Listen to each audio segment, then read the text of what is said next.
এই ডেজার্টটা খাওয়ার পরে একটা কথাই মাথায় আসছে, এত সহজ করে বানিয়েছি তারপরেও এত মজার হলো কি করে।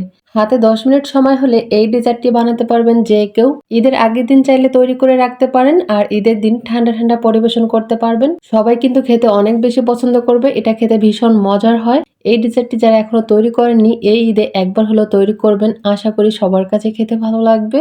ডেজার্টটি বানানোর জন্য এখানে নিয়েছি হাফ কেজি লিকুইড দুধ আর দিয়ে দিচ্ছি 2 টেবিল চামচ গুঁড়া দুধ। এটা অপশনাল, তবে দিলে কিন্তু খেতে ভালো লাগবে। আর দিয়ে দিলাম এখানে 2 টেবিল চামচ কর্নফ্লাওয়ার। এখানে আমি 1/4 কাপের মতো চিনি দিয়েছি। সবকিছু নেড়ে চেড়ে মিশিয়ে নিলাম।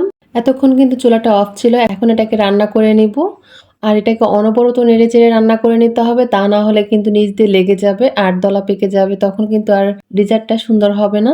এই যে মিশ্রণটা কিন্তু অনেকটা ঘন হয়ে আসছে আর এটা ঠান্ডা হওয়ার পরে আরো ঘন হবে। তাই এই যে এই পর্যায়ে এটাকে আমি নামিয়ে নিব। আর যারা মিষ্টি জিনিসে লবণ খেতে পছন্দ করেন তারা কিন্তু এখানে 1 চিমটি পরিমাণ লবণ দিয়ে দিবেন, তাহলে স্বাদ কিন্তু আরো একটু বাড়বে।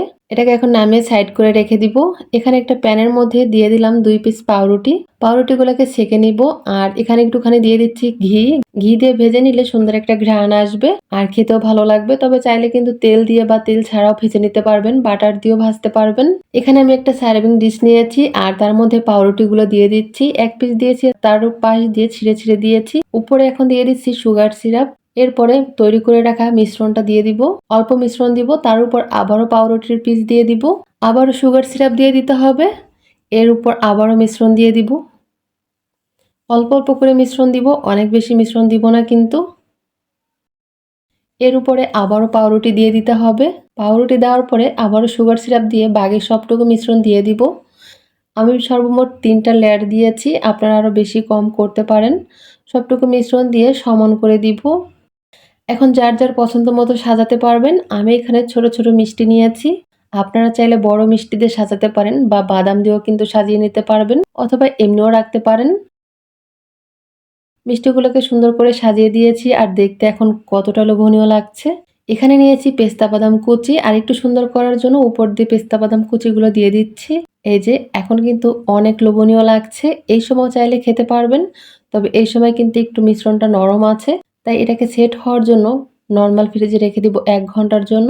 1 ঘন্টা পরে বের করে নিয়েছি। এটা কিন্তু এখন জমাট বেঁধে গিয়েছে। এখন কেটে শেয়ার করতেছি যে এটা কেমন হয়েছে।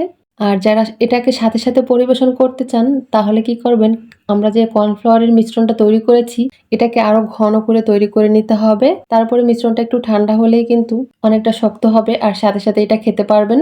এই যে কেটে নেওয়ার পরে কতটা লোভনীয় লাগছে। এটা চাইলে ঈদের আগের দিন তৈরি করে রাখতে পারেন আর ঈদের দিন সকালবেলায় কিন্তু সবাইকে দিতে পারবেন। সবাই অনেক মজা করে খাবে আর ঈদের দিনও কিন্তু এক্সট্রা ঝামেলা করা লাগবে না। আবার বাসায় গেস্ট আসলেও কিন্তু এটা আগের দিন বানিয়ে রাখতে পারেন।